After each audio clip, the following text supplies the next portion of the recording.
राम मंदिर बन चुका है। बीजेपी का फोकस अब लोकसभा चुनाव पर है और बीजेपी ने इसकी तैयारी भी शुरू कर दी है। आपको बताएं कि 2 दिनों में प्रधानमंत्री नरेंद्र मोदी ने 2 बड़े फैसले किए।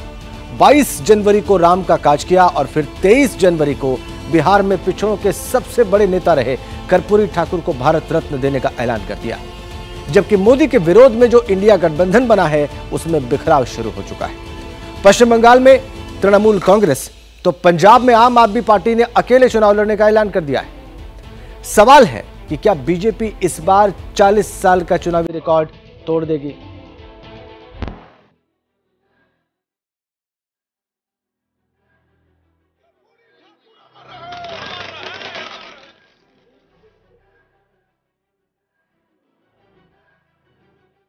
धन्यवाद करना चाहते हैं कि मेरे दादाजी को भारत रत्न सम्मानित किया गया है। ये बीजेपी की हमारी सरकार का सौभाग्य है कि जननायक कर्पूरी ठाकुर को भारत रत्न से सम्मानित करने का अवसर मिला।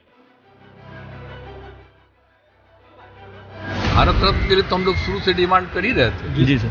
और भारत रत्न का तो अब हो ही गया, तब खुशी की बात ने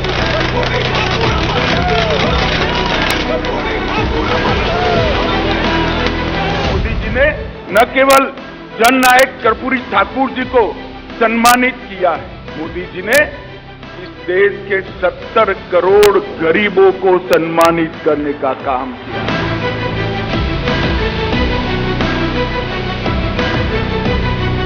जो हम लोगों की मांग थी वो पूरी हुई है और इसकी लड़ाई तो हम लोग लगातार लड़ते रहे।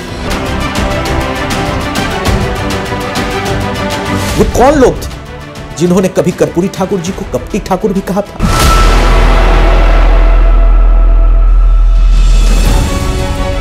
सियासत में शुचिता के पर्याय रहे कर्पूरी ठाकुर के सम्मान में यूं ही नहीं शब्दों की पिरामिड तैयार की जा रही। यूं ही नहीं समाजवादी राजनीति के पुरोधा की प्रतिमा के सामने दिल्ली से लेकर पटना तक तमाम दलों के नेता करबद्ध खड़े हैं। पिछड़ों के उत्थान के लिए आरक्षण की नई लकीर खींचने वाले बिहारी राजनीति के जननायक का असली उत्तराधिकारी घोषित करने की कोशिश इसलिए है क्योंकि फिक्र चुनाव की है, परवाह वोट की है, चिंता सत्ता की है। सरकार से अगर यह सम्मान मिला है तो ये आने वाला समय में इसका जवाब खोजना पड़ेगा। जो सामाजिक न्याय या सामाजिक न्याय के पक्षधर लोग हैं या उसके विचारधारा से प्रभावित लोग हैं या नेता हैं, उनको इसका जवाब खोजना पड़ेगा। मोदी विरोधियों के लिए परेशानी इसलिए है क्योंकि एक तरफ राम मंदिर के जरिए भगवा पार्टी ने अपने पुरातन वोट बैंक को साथ लिया है, तो दूसरी ओर कर्पूरी ठाकुर को सर्वोच्च सम्मान देकर ओबीसी का मान बढ़ाने का ऐलान कर दिया है। और इस सब के बीच मोदी विरोधी गठबंधन में बिखराव शुरू हो चुका है। तो सवाल यहीं से है कि क्या बिहार में जातीय समीकरण ध्वस्त हो जाएगा? क्या अब 24 में मोदी को हराना मुश्किल हो गया है? क्या इस बार बीजेपी ने 400 सीटें पक्की कर ली? क्योंकि जिस जातीय समीकरण के जरिए बिहार में नीतीश कुमार और लालू यादव ने मोदी मैजिक के खिलाफ चक्रव्यूह तैयार किया था, उस पर प्रधानमंत्री ने सर्जिकल स्ट्राइक कर दी। देश ने एक बड़ा निर्णय लिया है।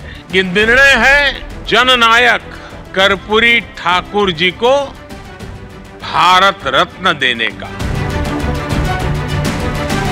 5 बरस बाद चुनाव से ठीक पहले कर्पूरी ठाकुर को भारत रत्न से सम्मानित कर बिहार के पिछड़ा और अति पिछड़ा मिलाकर 63% वोट बैंक को साधने की कोशिश की है। बिहार में अति पिछड़ा आबादी 36% है, जबकि पिछड़ी आबादी 27% है। दलित करीब 20% है, सवर्ण 15% और अनुसूचित जनजाति 2% है। कर्पूरी ठाकुर वही नेता हैं जिन्होंने पहली दफा बिहार में बैकवर्ड क्लास को नौकरी में आरक्षण देकर नई लकीर खींची थी। अब जब ओबीसी पॉलिटिक्स के नेता को मोदी सरकार ने भारत रत्न देने का ऐलान किया है, तो 24 के चुनाव पर इसका क्या असर होगा, वो पटना वालों से सुनिए जरा। बिहार के आम लोग हमारे साथ में ये बताइए, मंडल कमंडल, उधर राम मंदिर, इधर कर्पूरी ठाकुर जी को भारत रत्न, क्या असर आप देखते हैं? बीजेपी को इसका फायदा मिलेगा सर। 400 पार चला जाएगी जी, निश्चित 400 पार जाना है उसको। बिहार के लिए बहुत गर्व का बात है कि बिहार के पूरे चीफ मिनिस्टर को भारत रत्न मिल रहा है, और फायदा मिले ना मिले बीजेपी के लोग कह रहे हैं 400 पार हो जाएगी। पार हो, वो तो कंफर्म है। कारण कि सर मंदिर वो लोगों के भावना से जुड़ा हुआ है। राम जी जो है लोगों के भावना से, उसमें पिछड़ा और अगड़ा का मजबूत है। लालू नीतीश काफी कुछ भी है सर, लेकिन फिर भी बीजेपी अभी तक का सबसे मजबूत पार्टी है। जो अति पिछड़ा वर्ग है, कुछ तो सहानुभूति बीजेपी की तरफ दिखाएगी। ये तो बिल्कुल है कि इसका पॉजिटिव रिस्पॉन्स जाएगा बीजेपी की तरफ। बताइए, जो इंडिया गठबंधन में बिखराव हो रहा है उसका फायदा मिलेगा सब झंडू चमन प्रास। बीजेपी इंडिया से हारने वाला नहीं है, ठीक है, क्योंकि इंडिया बनाने से थोड़ी ना कोई जीतता है, काम करने से जीतता है। बीजेपी जो है जो कर रहा है वो कर रहा है, ये सबसे बड़ी बात है। मेन तो इंडिया गठबंधन जो शुरू किया गया है, तो ये तो नीतीश कुमार का पहल था। तो ये तो खुद को प्रधानमंत्री का कैंडिडेट रख के शुरू किए थे कि हम सबको पार्टी को जोड़ेंगे। कुमार को लाने का फायदा होता अगर उनको बनाते प्रधानमंत्री का उम्मीद। नीतीश कुमार ही अगले प्रधानमंत्री 24 में बनेंगे। कर देना चाहिए घोषित ना, जरूर।